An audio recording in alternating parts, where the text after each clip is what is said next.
Good evening and welcome to ITV News. This is Friday night's calendar. Hello, thank you for joining us on a day which has seen a huge change on the political landscape. Luke Campbell is duly elected as the Mayor of Hull and East Yorkshire Combined Authority. It's a knockout success for reform right across the region in both mayoral and local council elections. I'm very honoured and humbled that the people have picked me to represent this region, and I promise I won't let you down. I'll do the best possible job I can do. We have reporters across Yorkshire and Lincolnshire with what that means for where you live. Also coming up on the programme before 6:30. Justice for Joe McCaffy.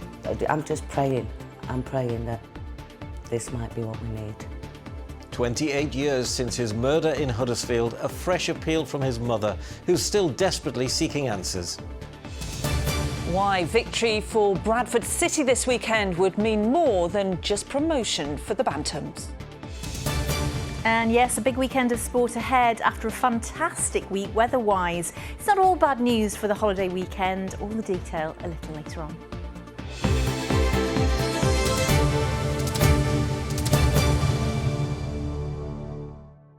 Thanks for joining us. It's the first big political test since the general election last summer. And the map of the region has changed considerably in the last 24 hours with huge gains for reform. Well, the first big win came overnight in the race for the first ever Greater Lincolnshire Mayor. It went to Reform and Andrea Jenkins, a former Tory minister. And with managing a large budget, it makes her arguably the party's most powerful politician. Our reporters are out across the region tonight, so let's start with Helen Steele, who spent the day looking at the rise of the newest party to politics. How are you feeling, Andrea? Pretty good. Results night and the Tory-turned-Reform candidate came in positive. Anybody know? No? But there was still some doubt over whether Andrea Jenkins would clinch her most powerful position in politics to date, given her party is newest on the scene. Andrea Marie Jenkins is duly elected as Mayor to the Greater Lincolnshire. But on stage last night, the other parties became the supporting acts. I say no to putting people in hotels. Tents are good enough for France, they should be good enough for here in Britain. We have a new dawn in British politics. A new dawn broken by interruptions from other parties, who walked out as she declared her stance on immigration. Normally these things are a short thank you and an appreciation for all the work put in, but to just go off on another line was simply not cricket, can we say? But the former Tory minister is no stranger to division, causing ructions when she swore at what she called a baying mob outside Downing Street. Her priorities now suggest she'll continue to cut a controversial figure. I've always been straight talking, I've always spoke truth to power. Whether people like what I say or not, I'll always be honest. So while new parties bloom, others are left in their shadow. At this garden centre in Lincolnshire, the biggest question now is why? Laura Chappell owns a chocolate shop. As a business owner, they definitely appeal to our family in that respect, and that's a big thing for us. Effective protest vote, I suppose, but I don't know whether it'll backfire. She's got some quite firm stances on immigration. She thinks people should be in tents and all that. Do you think that's won her votes? It might have done in an immigrant area. It certainly won't have won any votes in this area, I don't think. Well, the potted political history of Lincolnshire as a whole is a simple one. It's traditionally been Tory, but last night saw the Reform Party win almost 40,000 more votes than its closest rivals, the Tories. Labour managed fewer than half of the number of votes that the Tories got, and that was followed by the independent candidate, the Green Party, and finally, the Lib Dems. It wasn't just the mayoral election in Lincolnshire in which people made their feelings known. Conservatives were left counting the cost as Reform took control of the county council. But the ripples of Reform victory also went far beyond the Humber Bridge. Beautiful.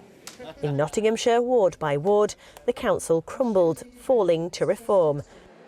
And it was a similar story in Derbyshire, where Reform now has a majority of 20. The party leader celebrated the narrowest of victories at a by-election in Runcorn, claiming he now runs the main opposition party. It marks the end of two-party politics as we've known it for over a century in this country. It is finished, it is over, it is gone. Well, there's now back up to 5 of them in Parliament, and we will still have thousands of councillors across the country even after tonight. What I take out of this is, yes, I get it, we need to deliver that change even more quickly, and we need to go even further. I've been saying for some weeks we should turbocharge what we're doing. Experts say reform will still have limits. All the decisions made by mayors need to be made together with the council leaders. So that means for these mayors working together with those not just from their own party. Did you vote? Reform. So you're pleased then? I hope so. I don't know, do we? Reform is revelling in its victories, but with so little known about what could happen next, even its supporters are approaching with caution. So let's cross live to Helen now. And Helen, just how big a landslide for Andrea Jenkins and Reform was winning the Greater Lincolnshire Mayor? Well, it's huge and it'll no doubt go down in history as one of the party's most historic victories, not only on this side of the Humber, but across the country as a whole. Now, if we take a look at some of those statistics, you'll see quite how staggering they are. Now, we mentioned that the whole area has traditionally been Tory, but Reform managed a resounding victory. Andrea Jenkins gained more than 104,000 votes, with the runner-up Rob Waltham for the Conservative Party gaining only 64,000, Lib Dems trailing way behind with around 14,000. Now that makes Andrea Jenkins one of the party's most powerful politicians. She'll control £24 million annual budget, overseeing things like council tax, skills and transport. A remarkable comeback for someone voted out of power less than a year ago. Steele, thank you. OK, well, let's head just over the Humber Bridge, where another newly devolved mayoral race has been playing out. We can join Matt Price. And Matt, you've been following the results for the Hull and East Yorkshire mayor. What happened there? Absolutely. Well, it was Luke Campbell that took victory here, but there were some nerves evident when he arrived at this political arena leisure centre a little bit earlier this afternoon. I think reality may have set in, but with a majority of almost 11,000, he takes that role as Hull and East Yorkshire mayor. It comes with it huge responsibility, taking charge of things like transport, skills and regeneration. But there is some talk about voter apathy here. Just under 30% of people voted. Most of the votes went to Reform. Afternoon, Luke. ITV News, are you ready to step into the world of politics, do you think? Certainly am, yeah. You know, a bit nervous, see how it goes. Was this his biggest fight to win? Campbell, Luke, Reform UK, 48,491. Former boxer, now mayor, Luke Campbell, proud as punch. A celebration of victory after pitting himself against professional politicians. I will not let you down, I promise you. I'll do everything in my powers to put the people first in this region, make this region great, put pride back in our rural towns, in our city centres. Luke Campbell has only lost 4 times in his professional career. Tonight wasn't one of them. This bantamweight boxer born in Hull isn't afraid of the limelight, shooting to fame after taking a gold medal in the London 2012 Olympics. But he's had a colourful and varied career. A year after Olympic success, Luke went lycra-clad, competing in ITV's Dancing on Ice. He triumphed again, reaching the final of the reality show. Anything I go into, it's 100% or nothing. I don't do anything half-hearted. If I'm going to do it, I'm going to do it to my best ability.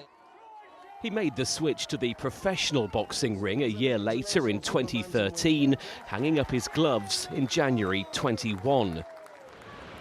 But that wasn't the last we'd see of him. Sadly, Luke's father passed away in 2017, a life event which saw him work with the Good Grief Trust as an ambassador. Luke is a father, a family man. His main focus now, though, will be on fulfilling those election promises. The reason I stood for this role was simple: to put the people first in this region. You've got years of experience against someone that's never done this before. Yeah, and we'll see how well he does in the role. I have my views on that, but what we do know... What are your views on that? My views on that is this is an incredibly inexperienced person that's been elected to this role. Well, I think it's just the mood of the country at the moment, Matt. I think it's just how the country's feeling, a little bit let down, a little bit dismayed.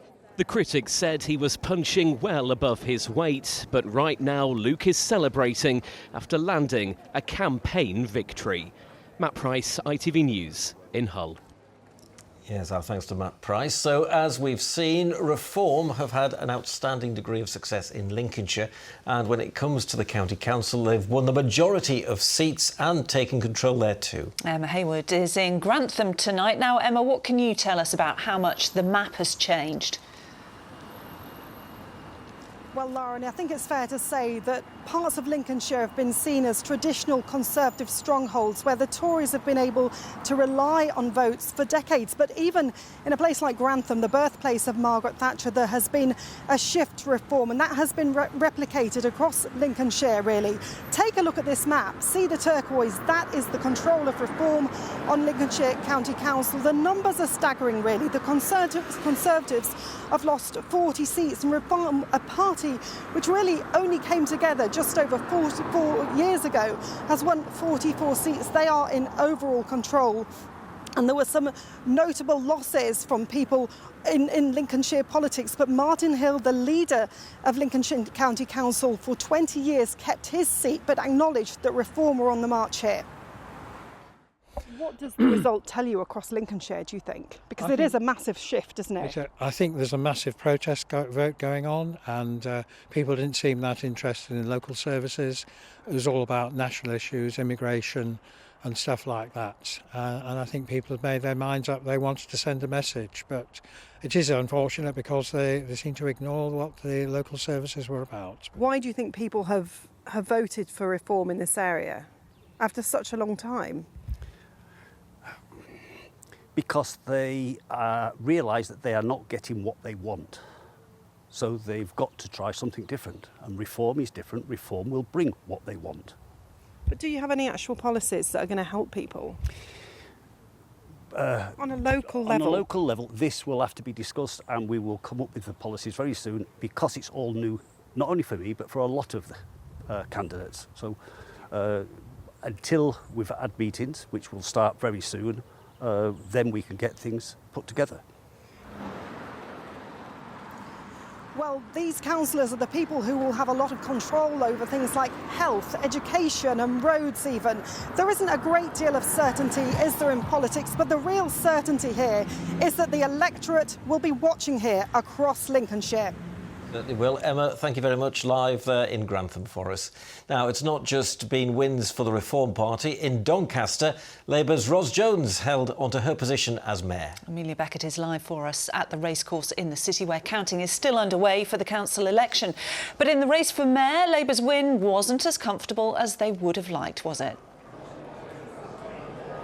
No, not at all, Laura. Don't get me wrong, a win for them is still a win. And while they have booked that Reform trend, it really wasn't by much, with Ros Jones winning by just 1% or 698 votes over the Reform candidate. She, of course, has been the mayor here since 2013, and I think something that may have helped her win here was her part in helping to reopen Doncaster Sheffield Airport, which is of huge importance to voters here. Elsewhere, though, nationally, it's clear where voters are turning, and she was quick to criticise her party's wider policies, suggesting that may be why voters are switching sides.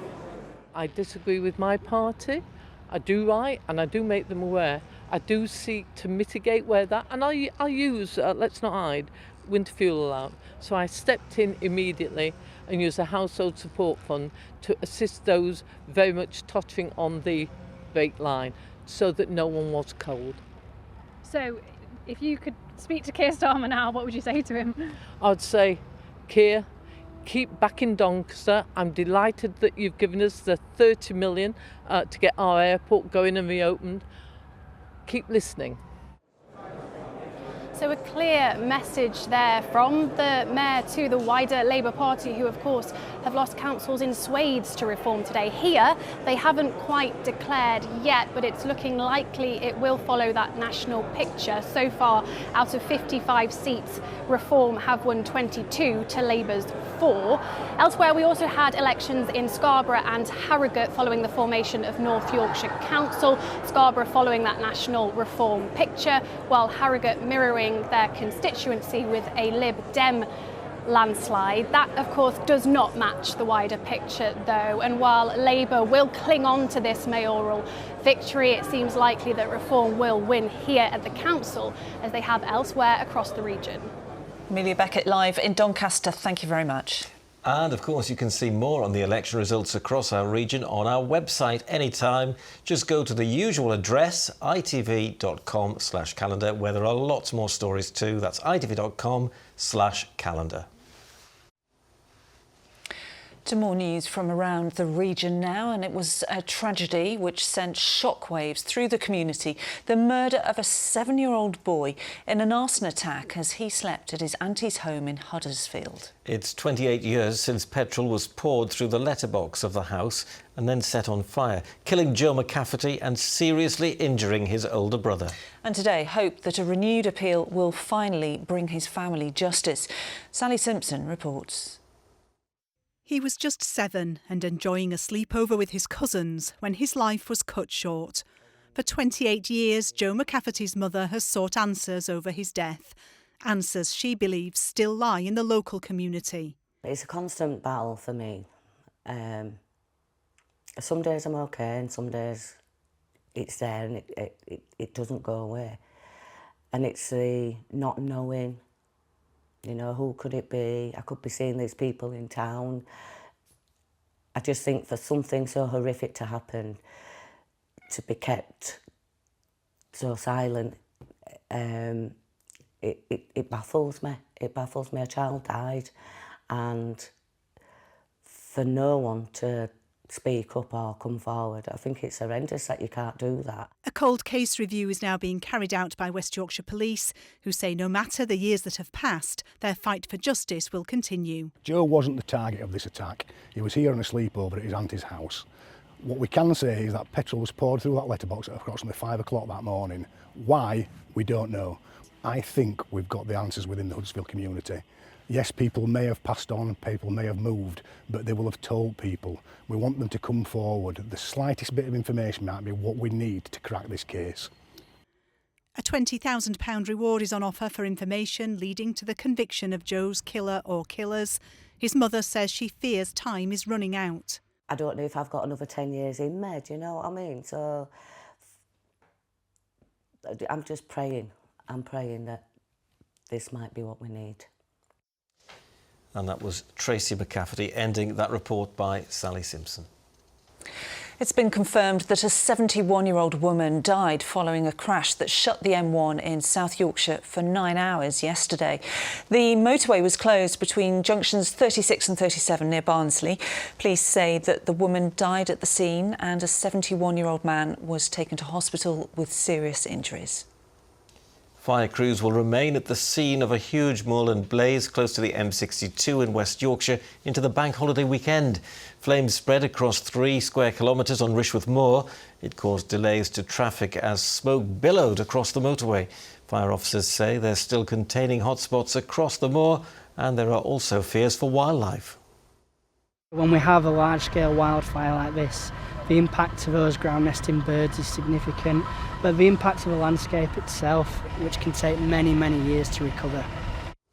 Shocking pictures there. Well, it's time for the sport now, and Chris is with us. It is the final weekend of the Football League season. It is, Laura, yeah, and still a few issues still to be resolved. One of them in front of a packed-out Valley Parade tomorrow in what is being described as the biggest game down there for 25 years. Bradford City take on Fleetwood, knowing a win will secure promotion and end their 6-year spell in Football League's bottom tier. And a chance here, Billy Sharp! He's finished it! They thought they'd blown it. Utter despair after defeat at Doncaster last Saturday, but later that afternoon, this happened. Here's Ben Woods. It's a spectacular effort. Walsall's defeat to Accrington means Bradford City's destiny is still in their own hands. Beat Fleetwood tomorrow and they're promoted. It's probably the biggest football match that we've all ever played, and we've got to try and just focus on the football and do the things that we know we're good at and we know we can hurt the opposition, and we've got to try and focus on that as much as possible. Obviously it's going to be difficult. We want to do it in a way where I think people will remember, and certainly if it happens on Saturday, people will remember it for a long time, not just because of what it means, but on the day that it happens. That's because this year is the 40th anniversary of the Bradford City fire. This is the moment that Bradford has dreamed about for 48 years. It was meant to be a day of celebration. 11,000 were there to see Captain Peter Jackson lift the 3rd Division Championship trophy. He says well done, the crowd say well done, and those are joyous scenes at Valley Parade. For me, being a local Bradford lad as well, it were a really special occasion. But 44 minutes into the match against Lincoln City, ITV commentator John Helm was distracted by a flicker in the main stand opposite. And we've actually got a fire in the stand on the far side of the ground, and that looks very nasty indeed. Within 4.5 minutes, the whole stand was ablaze and 56 people had lost their lives. Tomorrow at Valley Parade, the fans and players will mark the anniversary with a minute's silence. Wreaths will be laid and the whole stadium will join in a chorus of You'll Never Walk Alone. I still think the Bradford fire is like the forgotten fire, and I tell my grandchildren about the fire because I want my grandchildren to tell their children, because we have to keep it alive. But to actually go up on the last game of the season, but particularly with the history of the anniversary of the fire, it'd be incredible. It's bound to be a poignant day at Valley Parade, but one the fans hope will end in celebrations. Yeah, it'll certainly be emotional, Chris, there's no doubt about it. What else is to be resolved? Yeah, well, let's stay in League Two, Ian, because whilst Doncaster are looking to wrap up the title, Chesterfield have an outside chance of making the playoffs. They play at Accrington tomorrow and will need other results to go their way if they're to sneak into the top 7. Elsewhere, already promoted Leeds will be crowned championship winners if they beat Plymouth, and Sheffield United will discover their opponents in the playoff semis. It could be Bristol City, Coventry, Millwall, Middlesbrough, or even their opponents tomorrow, Blackburn. It'll also be the end of an era down at the John Smith Stadium as long-serving captain Jonathan Hogg waves goodbye to Huddersfield Town. The 36-year-old has been with Town for 12 years, racking up over 400 appearances and playing in some of the biggest games in the club's recent history, including the playoff final in 2017, which saw the Terriers promoted to the Premier League. If there's one thing that I look back upon and with no regret, is every time I put the shirt on, I give 110%, and no one can doubt that. Maybe the quality wasn't there, maybe sometimes bits and bobs wasn't happening, but I'd always give 110%, and the fans appreciate that. Yeah, they'll miss him down there. Finally from me, 2 of English cricket's star men have been in action for Yorkshire up at Headingley today. Former Test captain Joe Root and England's current one-day captain Harry Brook have turned out for their county against Warwickshire. Sadly though, neither contributed a great deal with the bat. Root scored just 1 and Brook 33 as Yorkshire were bowled out for 205 in their first innings. And that is all your sport from me.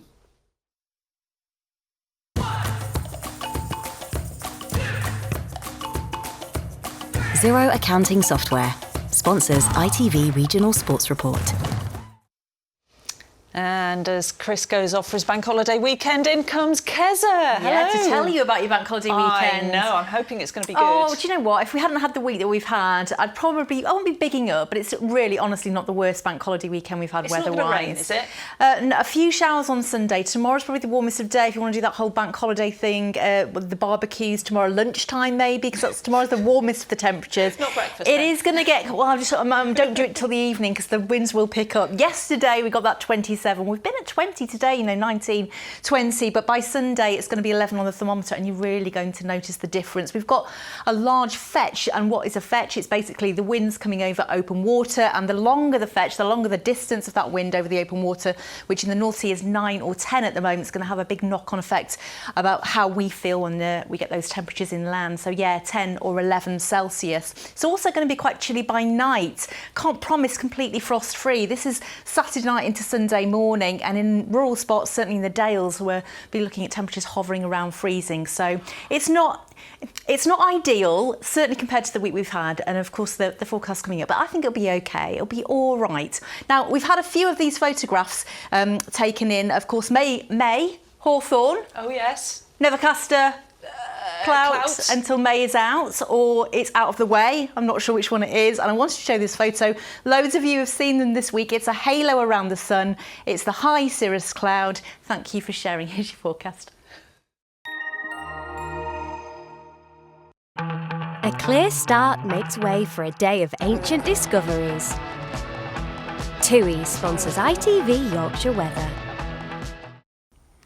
Yes, looking beautiful across many parts of our region over the last few days. Plenty of blue sky and sunshine, and those beautiful spring greens coming through. Looking very pretty today as well, but noticeably cooler out towards the coast, and for everyone feeling quite chilly, especially by the time we reach Sunday. We've got a northerly flow. It's dragging in that colder air with a mix of sunshine and showers, but either side we do have high pressure in charge, so a lot of dry weather to come. This high position not quite as favourable for very exceptional temperatures as we head into next week, but still dry with some sunshine around. So during the course of this evening and overnight tonight, there will be a little bit of cloud around at times, but it's largely dry and clear, and with relatively light winds it will allow for 1 or 2 mist patches and for the temperatures to be a little lower. So maybe double figures in towns and cities, but we're in single figures for rural spots overnight, and maybe the mid to low single figures in very well sheltered spots by dawn. 5:27 and 8:40 ISN times for Saturday. Saturday morning, chilly start but plenty of sunshine, and then we've got this very weak front sinking southwards. It will generate a bit of cloud around for a time, slight risk of a shower, but then it becomes dry and bright once more for later in the afternoon and evening. But we've got that northerly flow, definitely feeling it out towards the coast, but with some sunshine here, and inland at least for a time, highs to 17 or 18. Chilly night to come into Sunday, feeling cool on Sunday, higher risk of showers mixed in with our patchy cloud and sunny spells. A bit better on Monday, and then a little warmer as we head into next week. TUI sponsors ITV Yorkshire Weather. And we're all in a good mood, aren't we, for the bank holiday? Who's your little friend? I think he is too. Do you know what it is? It's a baby robin. A big thank you to Stephen for sharing. I'm not sure it looks that impressed though with the forecast, but hey, we're not doing all right, are we? Doing okay. Certainly are. Thank you very much for watching, and have a great weekend. Good night. Bye-bye.